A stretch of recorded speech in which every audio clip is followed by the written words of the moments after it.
Acte 7, à partir du verset 20, et le thème de notre méditation d'aujourd'hui, c'est Moïse et nous. Moïse et nous. Acte 7, 20.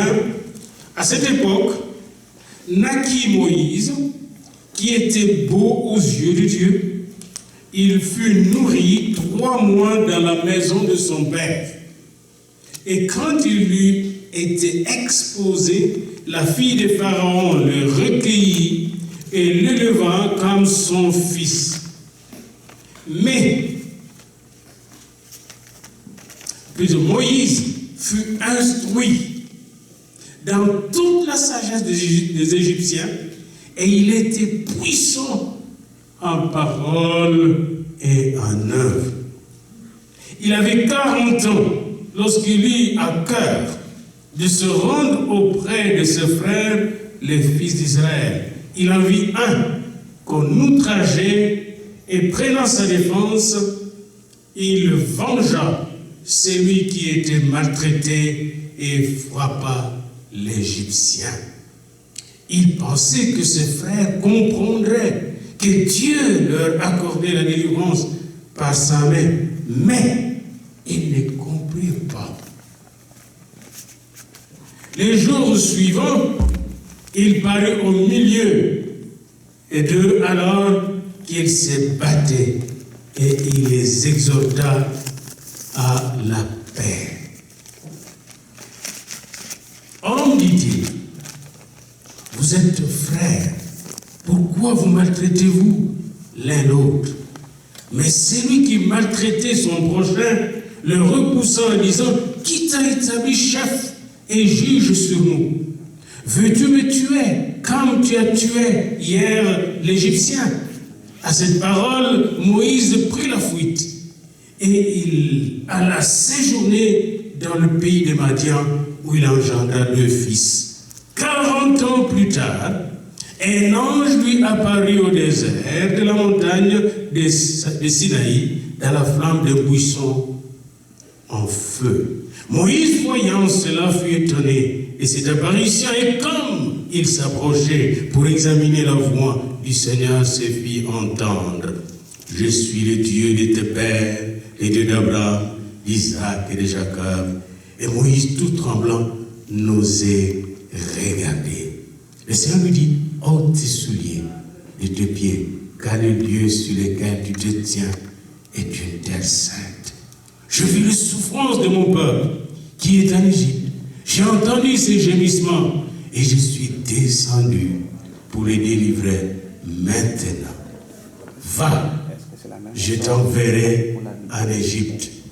C'est Moïse qu'ils avaient régné en disant, qui t'a établi chef et juge? C'est lui que Dieu envoya comme chef et comme libérateur.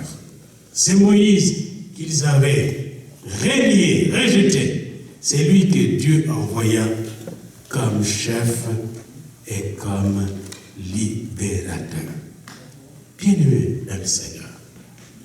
Aujourd'hui, quand vous parlez avec les Juifs pratiquants, ils vont vous dire Moïse, c'est le grand des grands prophètes. Il n'y a personne comme Moïse. Et personne n'a fait en Israël ce que Moïse a fait. Et ils ont raison. Et lorsque Jésus osa toucher à la manne que distribuait Moïse, ils ont dit, qui es-tu toi? Es-tu plus grand que Moïse? Parce que pour eux, Moïse est le plus grand de tous les prophètes.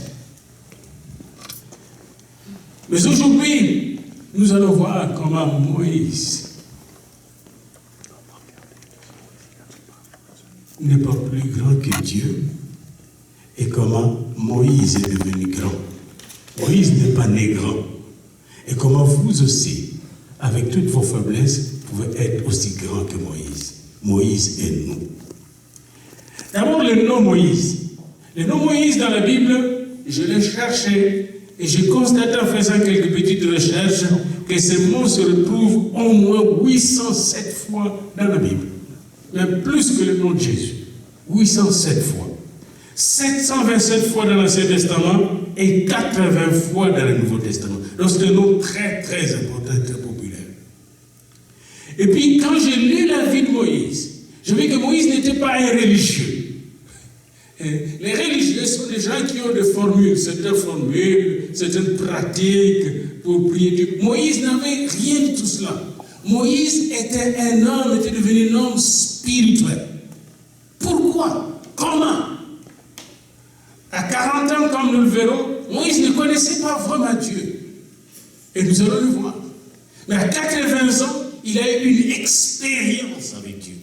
Et cette expérience s'est poursuivie pendant 40 ans, jusqu'à l'âge de 120 ans. Et c'est Dieu qui donna sépulture à Moïse. Moïse était enterré par Dieu lui-même, par l'ange de Dieu. D'ailleurs, c'est bien expliqué dans le livre de Jude. Dieu a pris soin de lui. Et Moïse était tellement devenu grand dans les yeux de Dieu qu'il participe jusqu'à présent dans l'économie du salut. C'est pourquoi on le retrouve sur la montagne de la transfiguration avec Jésus, Moïse. On le retrouve là, transfiguré avec Jésus. Donc Moïse a été élevé par Dieu. Et vous êtes appelés à être élevés par Dieu. C'est pourquoi nous méditons sur ce sujet Moïse et nous. Commençons d'abord par le nom Moïse. Moïse veut dire tirer des eaux. Moi je dirais tirer de la misère, tirer de la mort. Savez-vous que vous et moi nous étions tirés de la mort, tirés de la misère, tirés de l'enfer. Moïse, ce nom égyptien qui a été hébraïsé, mais le nom est égyptien. C'est pourquoi même son frère Sigmund Freud, le fondateur de la psychanalyse, n'acceptait pas que Moïse était un hébreu. Il a un nom juif, c'est un juif. Il a écrit un livre, Moïse et le monothéisme, et dans ce livre, il démontre que c'est un mythe. Moïse n'a pas même existé. Et ce Moïse-là, ce n'est qu'un, dont on parle dans la Bible, ce n'est qu'un Égyptien, un nom juif. Ça, c'est Freud, les grands savants de la psychanalyse, qui dit c'est sottise, je dirais, parce que Moïse historiquement existait, et Moïse était bel et bien un hébreu, et son histoire est bien détaillée dans la Bible. Ce Moïse-là est né dans ce monde. Mais alors, dans un monde troublé, oh bien-aimé, nous voyons dans notre monde la terreur qui règne. On parle de terreur, des gens qui sont tués par Boko Haram, des gens qui sont tués au Mali, et puis en France, et puis partout. Mais Moïse, quand il était né, il y avait une loi. Les pharaons qui étaient là, le roi qui était en Égypte avait arrêté une loi. Tout garçon qui naîtrait de parents hébreux sera tué dès sa naissance. Il est né sous le coup de cette loi. Il est donc né d'un père juif de la race, de la famille de Lévi, et d'une mère de la même famille. Il était le troisième, parce qu'avant lui, il y avait une sœur et un garçon, une grande sœur, et puis un garçon qui s'appelait Aaron et la sœur Marie. Et quand il est né, 3 mois après, il commençait à trop pleurer. La maman a décidé de faire fabriquer, n'est-ce pas, une petite crèche et de le jeter dans l'eau. Moïse était jeté dans l'eau. Et sa sœur regardait comment l'enfant allait finir. Marie était là. Et là, la fille de Pharaon, comme on le lit dans le livre d'Exode, la princesse, au chapitre 2, est arrivée et pour se baigner. Puis elle a vu, il y a une crèche là. Il y a un enfant qui pleure. Il pleurait là. Un enfant fragile. Un enfant sans protection. Un enfant abandonné. Mais jamais seul. Bien aimé, je ne sais pas pour vous, peut-être vous pleurez dans le secret, mais laissez-moi vous dire, il y a Dieu qui vous écoute. Amen. Amen. Dieu vous écoute. Un enfant sans force, mais sous la protection de Dieu. Dieu va utiliser les gens même qui ont arrêté la décision de tuer les enfants hébreux pour protéger Moïse. Et la princesse dit, allez me chercher, vite, vite, cette crèche-là. Elle est allée chercher la crèche. Et elle commence, oh, un bel enfant, un bon enfant, un garçon. Puis la sœur était là. Est-ce que vous pouvez me chercher quelqu'un pour m'allaiter cet enfant? Il dit, oui, je vous cherchais ma maman pour le faire. Il est allé donner à la maman même de Moïse. Et la maman de Moïse était payée pour allaiter Moïse. Alléluia! Oh, voyez-vous que Dieu a compris que les femmes qui allaitent les enfants doivent être payées. Hein? Aujourd'hui, on doute de cela, que l'État est en train de douter est-ce qu'il faut payer les femmes qui restent à la maison. Mais Dieu montre en Égypte qu'il fallait payer les mamans qui prennent soin des enfants. Parce que c'est un travail très important. Oh non, il y a pas mal de leçons à tirer de cette histoire. Et il a allaité pendant un certain moment jusqu'au sevrage. Après, le princesse est venu chercher Moïse et Moïse est allé au palais royal. Et là, il a commencé à apprendre les sciences, toutes les sciences pour devenir roi. La lecture, l'écriture, les langues égyptiennes, les langues babyloniennes, toutes les langues, la littérature, la rhétorique, l'art de parler. Et là, à 40 ans, comme nous le voyons dans Exode, au chapitre 3, bien-aimés, à 40 ans, comme nous l'avons lu aussi dans Actes 7, avec les témoignages de notre ami, dans Exode chapitre 2 plutôt, il est devenu fort, il était devenu un homme.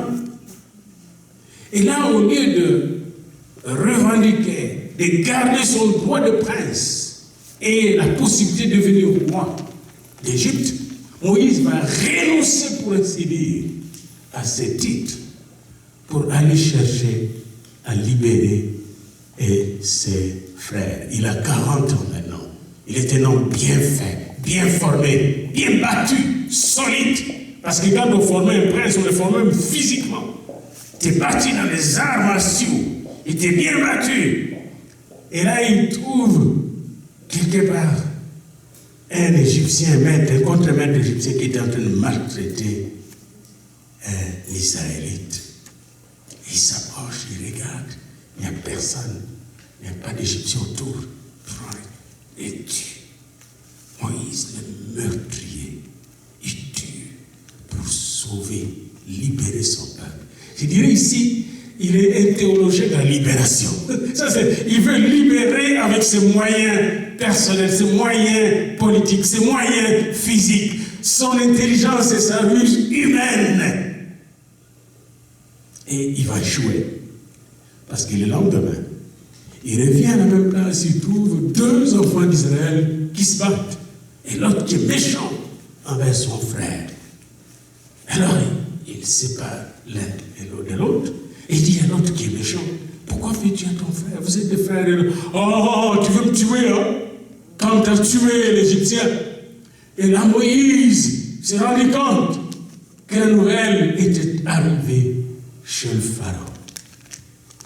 Moïse voulait sauver son peuple à 40 ans, avec sa propre force, avec sa propre intelligence, avec ses propres capacités. Moïse pensait qu'avec les armes de Pharaon qu'il avait acquises pendant sa formation et sa vie pendant 40 ans, il était capable de renverser les systèmes politiques aliénants, tyranniques de l'Égypte.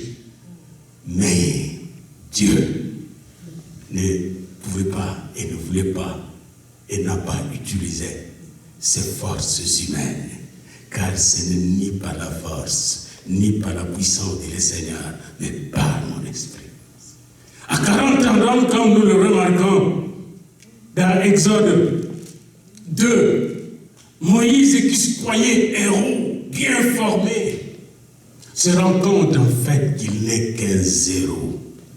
Est-ce que vous vous êtes déjà rendu compte de cela? Ça m'est arrivé dans ma vie de penser que j'étais un héros alors que je n'étais qu'un zéro. Ce sont ses propres frères qui t'a établi juge, roi, chef parmi nous. Il a été rejeté, exactement comme Jésus-Christ fut rejeté par ses propres frères. Joseph fut rejeté par ses propres frères. Et il n'a pas pu sauver ses propres frères par ce moyen. Mais Dieu le leva en Égypte pour sauver ses frères avec les moyens du Seigneur. Amen. Qui était de loin supérieur aux moyens humains. Bien-aimés, parfois nous échouons dans notre vie, mais permettez-moi de vous dire, votre échec peut devenir un moyen, une voie qui conduit à la victoire du Seigneur. Moïse et nous. Moïse a connu des échecs dans sa vie. Et dès qu'il a échoué, deuxième partie de sa vie, À 40 ans, il abandonne tout, il doit recommencer la vie à zéro. Il se retire dans le désert. Il va chez les Madianites, vers le Yémen. Et là, il rencontre 7 bergères, des sœurs, qui étaient venues puiser de l'eau pour abreuver le troupeau de leur père. Leur père qui était un sacrificateur et berger Madianite et qui s'appelait Reuel ou Jéthro. Et pendant que ces femmes s'affairaient à puiser de l'eau, des bergers méchants étaient arrivés là et ont commencé à menacer ces femmes et chasser Moïse avec la force qu'il avait. Défendu ces femmes faibles et il renvoya ces méchants, puis prit soin de ces femmes, puisa l'eau pour ces 7 femmes et abreuva leur troupeau. Et quand ces femmes rentrèrent chez elles, nous dit la parole de Dieu, leur père s'est rendu compte que cette fille était venue très très tôt ces jours-là. Il dit, mais comment êtes-vous venue très tôt? Les 7 filles ont dit, mais il y a un Égyptien. Donc Moïse était devenu comme un Égyptien. Il y a un Égyptien qui nous a aidés, qui nous a protégés contre les brigands, les méchants qui nous font du mal. Et leur père a dit, mais allez le chercher, pourquoi revenez-vous sans lui? Allez le chercher. Elles sont allées le chercher. Et Moïse était reçu dans la maison du sacrificateur, était adopté par lui et lui donnant sa fille Séphora en mariage. Et avec sa fille, Moïse a eu 2 enfants. Donc à 40 ans, Moïse est devenu berger. Un berger sans vision. Oh mes bien-aimés, un berger qui tournait en rond. Un berger qui ne pensait plus à libérer son peuple. Un berger qui pensait qu'il n'avait plus de destinée. Moïse et nous. Est-ce que ça vous arrive parfois de tourner en rond? Est-ce que ça vous arrive de penser que c'est fini maintenant peut-être? Dieu n'a plus besoin de moi. Laissez-moi vous dire, Dieu a toujours besoin de toi. Amen. Dieu connaît qui vous êtes, même quand vous ignorez vous-même ce que vous êtes. Pendant 40 ans d'exil, Moïse est resté loin de Dieu, mais aussi loin de lui-même. Moïse ne savait plus qui il était. Il a même oublié qu'il était prince. Et laissez-moi vous dire, il ne savait même pas qu'il était plus que prince, qu'il était roi aux yeux de Dieu. Savez-vous que vous êtes le roi? Regardez votre frère, votre soeur à côté. Est-ce que, dites-lui, est-ce que vous savez que vous êtes une reine, un roi? Est-ce que vous savez ça? Est-ce que vous savez que vous êtes un prêtre, un roi, là où vous êtes? Un jour, je vous enseigne, vous êtes un prêtre, mais vous ne savez même pas. Regardez votre frère, dites-lui, est-ce que vous savez que vous êtes un sacrificateur, un roi? Moïse ignorait même l'alliance avec Abraham, Isaac et Jacob. Moïse ignorait qu'il était un homme de valeur, un homme très important. Bien-aimé, pendant qu'il était dans cette ignorance, et qu'il prenait soin des troupeaux de Jéthro, il dit un jour, je vais me rendre à la montagne de Dieu. C'est une montagne qui est appelée montagne de Dieu. Peut-être à le sacrificateur Jéthro, Sinaï. Et là, peut-être, je vais bien paître ce troupeau. Et quand il s'est rendu là, nous sommes dans Exode 3. Moïse, pendant qu'il faisait paître son troupeau, pendant qu'il avait oublié qui il était, pendant il luttait avec ses traumatismes d'avoir été rejeté par son propre peuple, Moïse, il vit un buisson en flamme. Une flamme de feu au milieu d'un buisson. Et cette flamme ne s'éteignait pas. Elle était là depuis longtemps. Moïse s'approcha de cette flamme. Ça vous bien aimé qu'aujourd'hui, vous êtes tout près d'une flamme qui est supérieure à cette flamme, bien aimé. Moïse n'avait rien fait pour être tout près de cette femme. Dieu est descendu lui-même auprès de son enfant qui était abandonné à lui-même, auprès de son enfant qui était découragé, abattu. Moïse et nous, quand nous sommes abattus, quand nous sommes découragés, Dieu descend. Alléluia. Il n'était même pas invité par Moïse, Dieu. Dieu n'a pas besoin de votre invitation pour venir. Il vous cherche parce qu'il vous aime. Car Dieu a tant aimé le monde qu'il a donné son Fils unique. Bien-aimés, j'ai vu des missionnaires. Ils n'étaient pas invités par nous, là où ils sont allés. Mais Dieu les a envoyés pour aller sauver ceux qui étaient perdus. Dieu nous aime. Dites à votre ami, Dieu t'aime. Dieu t'aime. Bien-aimé, à 40 ans, à 80 ans, Moïse vit ce buisson et il voulut voir ce buisson, s'approcher de ce buisson. C'est à ce moment-là qu'il nous dit, Moïse, Moïse, oui, Seigneur, ne t'approche pas d'ici, car le lieu où tu te tiens est un lieu saint. Les saints des saints est descendu vers lui. Moïse n'avait pas besoin de passer par le parvis, par le lieu très saint qu'il va bâtir bientôt, n'est-ce pas, avec le tabernacle. Il est allé directement dans le saint des saints, avec sa poussière. Moïse, avec son esprit meurtrier. Moïse, avec tout son abattement. Moïse, avec son traumatisme, était dans le lieu très saint. Bien-aimé, savez-vous que chaque fois que vous vous approchez de Jésus, vous êtes dans le lieu très saint. Savez-vous que quand Jésus est venu, il a démoli le mur qui séparait le lieu saint du lieu très saint. Savez-vous que Jésus est à la fois le parvis, le lieu saint et le lieu très saint. Quand vous êtes en Christ, vous êtes dans le lieu très saint. Ôte tes souliers. La seule condition que Dieu nous donne, c'est d'accepter de naître de nouveau, d'ôter nos souliers, d'ôter nos pensées orgueilleuses, d'ôter, n'est-ce pas, nos pensées charnelles. Ôte tes souliers. Change ta manière de penser et d'agir. Entre dans ma présence, ôte tes souliers. Et Moïse fit ce que Dieu lui demanda. Et c'est ici que nous apprenons quelque chose. À 80 ans, il a appris qu'il ne fallait pas lutter avec les armes humaines pour sauver ceux qui sont enchaînés. Que Dieu n'avait pas besoin de ses sandales pour marcher de victoire en victoire. Que Dieu avait des sandales beaucoup plus sophistiquées que celles qu'il portait pour l'amener à écraser Satan sous ses pieds. Parce que bientôt, il va écraser les magiciens et les dieux de l'Égypte et sauver le peuple de Dieu. Alors là, Moïse s'approcha de ce buisson et il entendit la voix de Dieu. Puis j'aimerais essayer d'élaborer avec vous là-dessus. Et quand il s'approcha, quand il ôta ses souliers, il se cacha le visage. Car il craignait de diriger ses regards vers Dieu. Il se cacha le visage. Parce qu'il était devant la lumière de Dieu. Une lumière éblouissante. Et Dieu lui dit, je suis descendu pour délivrer de la main de Pharaon, mon peuple. Savez-vous, quand Jésus-Christ, Dieu est descendu pour nous délivrer. Pour délivrer pas seulement les Juifs, mais le monde entier. Amen. Dieu est descendu. Puis tirer le Moïse qu'il envoie pour aller délivrer ceux qui t'ont enchaîné autour de vous.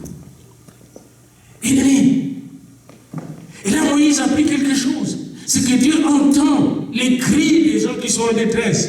Dieu lui dit, j'ai entendu les cris de mes enfants, les cris qu'ils poussent, les cris des Israélites, verset 9, Exode 3. Ces cris sont venus jusqu'à moi et j'ai vu l'oppression que leur fait subir. Et ce qui est intéressant, il envoie Moïse pour aller le sauver. Et Moïse lui dit, mais j'irai donc vers les Israélites et je leur dirai, les dieux de vos pères m'ont envoyé vers vous. Mais s'ils me demandent quel est son nom, que leur répondrai-je? Dieu lui dit, il donne une nouvelle révélation. Notre Dieu est un Dieu de nouvelles révélations. C'est pourquoi je dis, Moïse n'était pas un religieux. Il ne faut pas vous contenter de la religion de votre père, de votre mère. Il y a quelque chose, une nouvelle révélation pour vous. Amen. Une nouvelle révélation pour le 21e siècle. Dieu veut nous parler. Encore aujourd'hui. Oui, il veut nous parler. Même au travers de la toile. Il veut nous parler même à travers de l'Internet. Il veut nous toucher, Dieu. Avec une nouvelle révélation. Il lui dit, tu vas leur dire, c'est je suis. Celui qui suit, c'est mon nom. Je suis. Je suis celui qui crée. Je suis celui qui change les choses. Je suis celui qui délivre. Je suis celui qui fait être. Je suis celui qui bénit. Je suis celui qui libère. Je suis celui qui oint. Je suis celui qui guérit. Je suis. Auquel nouveau nom? Je suis. N'est-ce pas le nom de Jésus-Christ aussi? Je suis le bon berger. Je suis la lumière du monde. Je suis la résurrection et la vie. Je suis le chemin, la vérité et la vie. Oh, alléluia. Je suis le pain de vie qui est descendu du ciel et qui donne la vie éternelle. Je suis. Et là, ce qui est intéressant, et ce sont des choses qui m'ont beaucoup frappé.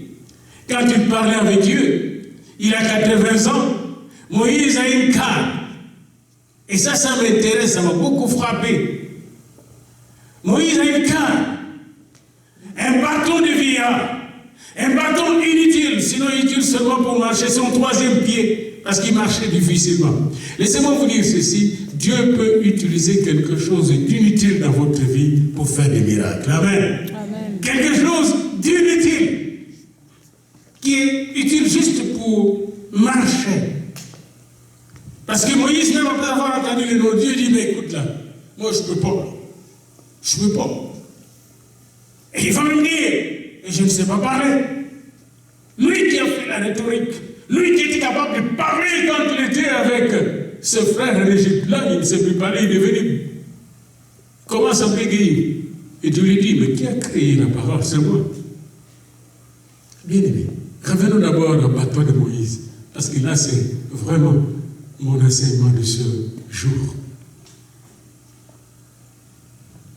Moïse a un bâton. Le bâton de Moïse. Oh, bien-aimé, ces bâtons m'intéressent. Moïse dit à Dieu, ils ne me croiront pas, ils ne m'écouteront pas. Comme aujourd'hui encore, les gens, ils sont difficiles de nous croire. Ils diront, mais vraiment c'est l'Éternel qui t'est apparu. Nous ne croyons pas. Dieu lui dit, qu'y a-t-il dans ta main? Qu'y a-t-il dans ta main? Moïse répond, un bâton.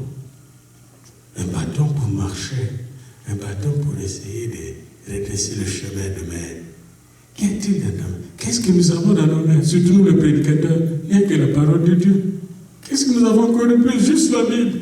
Je bénis Dieu, parce que mon père et ma mère, à leur mort, ils ne m'ont pas laissé d'autre héritage que la parole de Dieu. Et je ne comprenais pas pourquoi.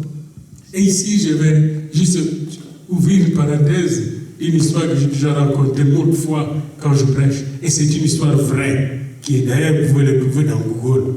C'était un homme riche, chrétien, à qui son fils demandait un cadeau, une belle voiture.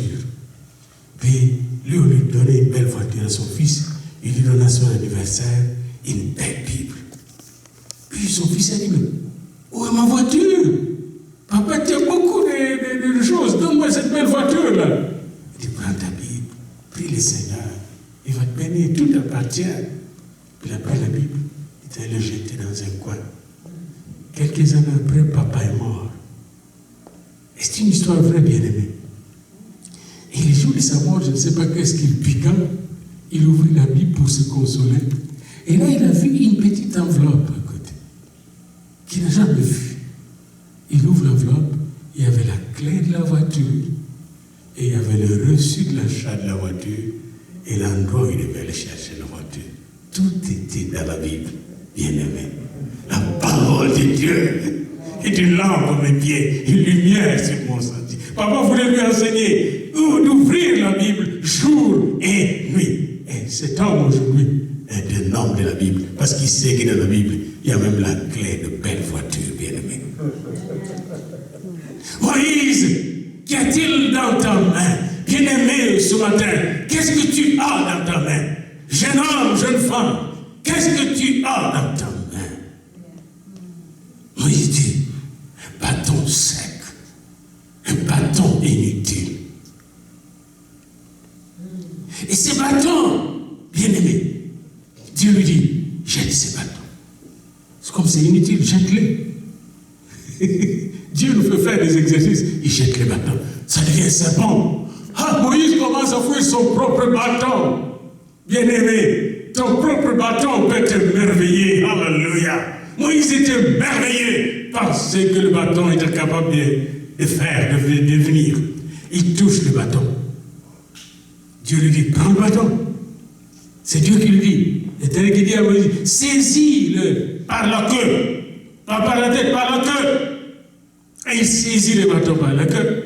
Et le bâton, le serpent, redevient un bâton dans sa main. Et Dieu lui a dit,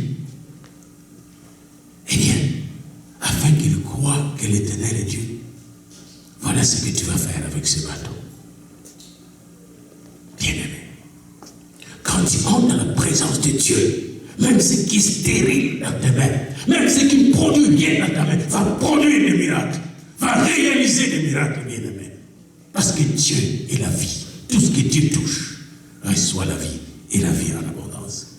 Revenez toujours à ce bâton-là, bien-aimé. Regardez le verset 16 du chapitre 4. Là, il lui donne Aaron qui va servir de bouche pour lui. Tandis qu'arrivé au verset 7, il dit, prends dans ta main ce bâton avec lequel tu vas opérer des signes. Prends dans ta main ce bâton que je touchais, ce bâton que je bénis. Prends-le. Moi, quand je dis ça, c'est comme Dieu qui me dit, prends dans ta main la parole de Dieu. Ne lâche pas la parole de Dieu. Parce que c'est la puissance de Dieu pour le salut de quiconque croit.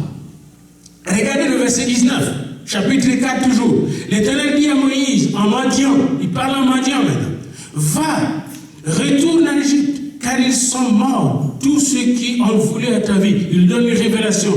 Verset 20, Moïse prit sa femme, il prit ses enfants, ses fils, et les fit monter sur des ânes, et retournant dans le pays d'Égypte, et c'est la dernière phrase qui m'intéresse, Moïse prit dans sa main les bâtons de Dieu. On l'appelle plus le bâton de Moïse. Bien-aimé, ce que tu as peut devenir un instrument de la gloire de Dieu. Si tu le présentes Dieu. Il prie avec lui. Et ce qui est intéressant, il n'a pas laissé sa femme. Il a pris sa femme et ses enfants avec le bâton de Dieu pour aller faire des miracles et libérer ceux qui étaient enchaînés. Pour finir cette méditation de Moïse et nous, parce que même quand il est allé là, il a essayé avec son bâton, il a fait des miracles chez Pharaon, mais Pharaon a cessé de s'endurcir. Puis un jour, Dieu a fait quelque chose de puissant. Et c'est pourquoi je vous parle de Moïse et de nous. Il a fait quelque chose de puissant dans Moïse. Et ça, c'est au chapitre 7. Commençons d'abord au chapitre 6, 28, puis nous allons terminer au chapitre 7. Lorsque l'Éternel parla à Moïse dans le pays d'Égypte, l'Éternel dit à Moïse, je suis l'Éternel. Répète au Pharaon, roi d'Égypte, tout ce que je te dis. Et bien aimé, c'est la même chose. Dernièrement, je priais avec des gens, puis le Seigneur me donnait des mots. Il dit, répète exactement ce que je te dis. Dites-leur au nom de Jésus-Christ. Les démons vont partir. Et quand je répétais cela, ça se passait. Bien aimé, faites ce que je vous dis, dit le Seigneur. Et dernièrement, alors que je m'apprêtais à faire le travail, c'était vendredi, je pense, Dieu me dit, ne fais pas faire ça seul. Demande à ma servante Normandie de prier pour toi pendant que tu fais ça. C'est venu comme ça. Et je téléphone, prie pour moi. À 10h30, je vais faire ce travail. Et comme je me suis humilié, tout s'est fait selon le plan de Dieu. Faites exactement ce que Dieu vous demande de faire. Dieu ne parle pas beaucoup, mais il dit de petites choses. Et Dieu nous demande d'être fidèles aux petites choses. Moïse, on lui a dit, faites exactement ce qu'il dit. Dieu vous demande de prier, priez. Dieu vous demande de participer à la mission, participez à la mission. Dieu vous demande de donner, donner. Dieu vous demande de prendre soin de vos enfants, prenez soin des enfants. Parce que dans tout ce que Dieu vous demande, il y a la bénédiction. Amen. Dieu dit à Moïse, tu diras tout ce que je t'ai dit. Et Moïse répondit en présence de l'Éternel, mais voici avec des lèvres malhabiles, comment le Pharaon m'écoutera-t-il? Moïse confesse ses limites Avez-vous des limites? Moi aussi j'en ai bien aimé. Avez-vous des limites? C'est bien de le confesser. Mais regardez ce que Dieu va faire. Et il s'est dit, si je conclue mon enseignement aujourd'hui, Dieu va faire quelque chose de divin, de grand. Et cette chose, il fait le faire aussi dans votre vie. Il a fait quand il a envoyé Jésus-Christ pour mourir pour nous. Et quand tu as reçu Jésus dans votre vie. Et regardez ce qu'il a fait. Verset 1er du chapitre 7 d'Exode. L'Éternel dit à Moïse, vois, je fais Dieu. Je te fais Dieu pour Pharaon. Est-ce que vous m'écoutez bien? Dieu parle à Moïse. Il dit, je te fais quoi? Dieu. Je te fais qui? Dieu. Je te fais qui? Dieu pour Pharaon. Bien aimé, savez-vous que Jésus-Christ est en vous? Est-ce que vous savez que Jésus est en vous? Savez-vous que Jésus-Christ est Dieu? La Moïse ne savait même pas encore l'existence de Jésus. Dieu lui dit, je t'ai fait Dieu pour Pharaon. C'est-à-dire, quand tu vas te présenter devant Pharaon, Pharaon va me voir. Tu seras ma représentation. Tu seras le reflet de ma gloire. Tu seras le reflet de ma puissance. Savez-vous que nous sommes le reflet de Jésus-Christ, bien-aimé? Je t'ai fait Dieu pour Pharaon. Lui, c'était pour Pharaon. Vous, c'est pour le monde. Toutes les nations. Allez, faites de toutes les nations mes disciples. Je suis avec vous jusqu'à la fin. Je t'ai fait Dieu pour Pharaon et ton frère Aaron sera ton prophète. Dieu fait de toi une nouvelle création. Venez avec moi dans 2 Corinthiens. Vous connaissez 2 Corinthiens 5? Vous connaissez ce qui est dit dans 2 Corinthiens 5? Il n'y a personne pour me dire ce qui est dit là? Si quelqu'un est en Christ, il est une nouvelle créature. Les choses anciennes sont passées. 2 Corinthiens 5, verset 17. Moïse était en Dieu, était devant Dieu, et Dieu a fait de lui Dieu. Vous, vous êtes en Christ, et vous êtes un petit Christ. Amen. C'est pourquoi on vous appelle chrétien, christian. Un chrétien, c'était Moïse du Nouveau Testament. Il est un petit Christ. C'est pourquoi la parole de Dieu dit, bien-aimé, si quelqu'un est en Christ, il est une nouvelle créature. Il est une créature made in heaven. Créée depuis Dieu. Il y a quelque chose en nous que nous ignorons. Nous ignorons notre identité, bien-aimée. Nous sommes des petits Christ. Regardez votre ami, vous êtes un petit Christ. Un petit Christ. Autrement dit, nous avons plus que le bâton de Moïse, la parole vivante de Dieu. Ce bâton qui est la parole peut renverser les forteresses de l'ennemi. Ce bâton peut libérer les captifs. Ce bâton amène la bénédiction là où il y a la malédiction.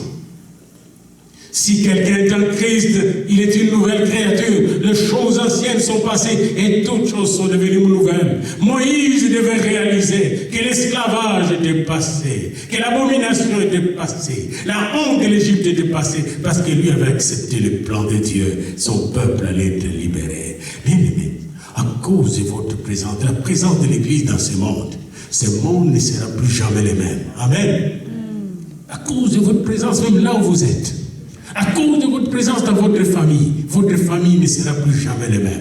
Parce que vous avez plus que le bâton de Moïse. Celui qui est en vous est plus grand que Moïse. Il s'appelle Yeshua, Yahvé qui sauve. Amen. Amen. Vous avez plus que le bâton de Moïse. Alléluia. Alléluia. Alléluia. Amen. J'aimerais vous dire une chose. Et ce sera les mots de la fin.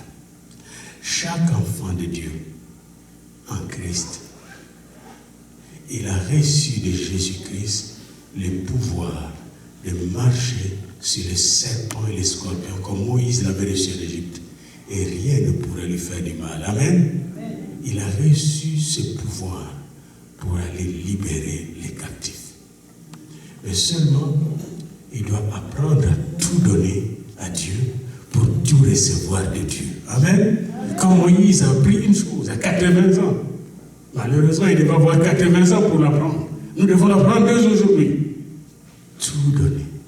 Oui, prends tout, Seigneur. Oui, prends tout, Seigneur. Mais après avoir tout donné, ne reprenez pas ce que vous avez donné, mais prenez ce que Dieu va vous donner. Amen.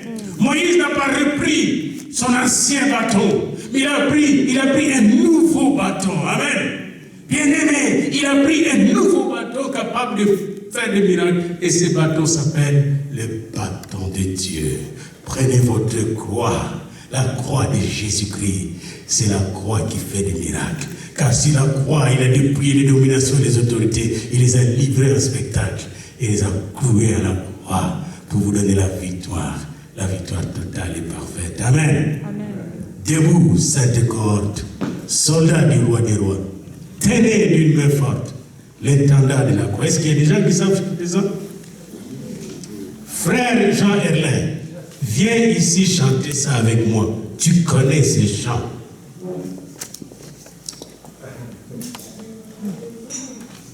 Frère Jean Erlin,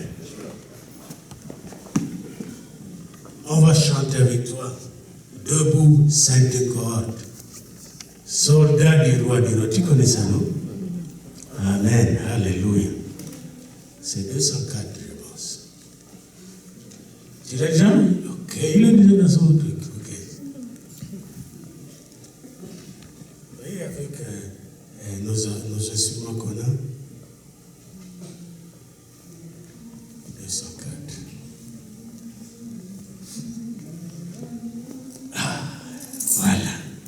Debout, sainte corde, soldat du roi des rois. Moïse devait se mettre debout et quitter la position assise, la position de défaite, la position du petit berger et commencer à marcher de victoire en victoire. Et ma prière, Seigneur, pour nous tous aujourd'hui, c'est que nous soyons debout devant ton trône, debout devant le trône de la gloire, pour recevoir ta puissance, ta force et ta sagesse. Et marcher sur le serpent et les scorpions et sur toute la puissance de l'ennemi, comme Moïse l'a fait en Égypte dans le désert. Et a triomphé pour la gloire et dans la gloire de Dieu. Et est entré dans ta gloire pour l'éternité. Amen. Debout. Sainte cohorte, soldat du roi des rois, tenez d'une main forte l'étendard de la croix. Au sentier de la gloire, Jésus-Christ vous conduit de victoire en victoire. Il est qui me suit. L'entend des résonne, debout vaillant soldat, l'immortelle couronne et le prix de combat. Si l'ennemi fait rage, son œuvre de feu, double de courage, s'il redouble d'efforts, debout pour la bataille, n'hésitez plus, pour que nul ne faille, regardez à Jésus. Et là, lui l'invincible, soldat rêve de vous, ayant fait possible pour qui lutte à genoux. Debout, debout encore, lutte jusqu'au matin, déjà brillait l'aurore à l'horizon lointain. Bientôt j'étends nos âmes auprès du roi des rois. Les chants après les larmes, les trônes après la croix. Bien aimé, juste pendant qu'on chantait, une parole m'est venue du ciel. Dites à mes filles, dites à mes fils, de regarder à Jésus. Comme Moïse a regardé au buisson ardent, il revenait à moi chaque fois qu'il avait un échec, un problème, un défi. Vous aussi, regardez à Jésus, le chef et le consommateur de la foi. Dites à haute voix, je veux regarder à Jésus, s'il vous plaît. Je veux regarder à Jésus. Devant le défi, regardez à Jésus. Dans la maladie, regardez à Jésus. Dans le combat, dans la souffrance, regardez à Jésus, exactement comme notre sœur pour laquelle aujourd'hui on louait le Seigneur. Quand il lutte pour avoir les papiers canadiens, elle n'a pas hésité avec sa famille de venir auprès de nous pour prier, pour regarder à Jésus. Et Jésus leur a donné la victoire. Regardez à Jésus.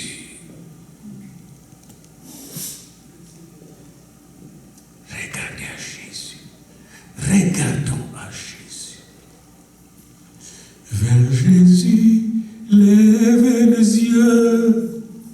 Contemplez son visage merveilleux. Et les choses de la terre pâliront peu à peu. Si tu lèves vers Jésus les yeux, je lève mes yeux vers la montagne, d'où viendra le secours. Le secours me viendra de l'Éternel, de Dieu lui-même. Dieu vous aime, et c'est lui, pour lui, et par lui, au nom de Jésus, que votre bâton sec va devenir une puissance dans les mains de Dieu et dans tes mains pour faire des miracles qui vont éblouir l'ennemi et écraser les démons et vous conduire de victoire en victoire et de gloire en gloire au nom de Jésus-Christ, notre Seigneur. Et le peuple de Dieu dit Amen.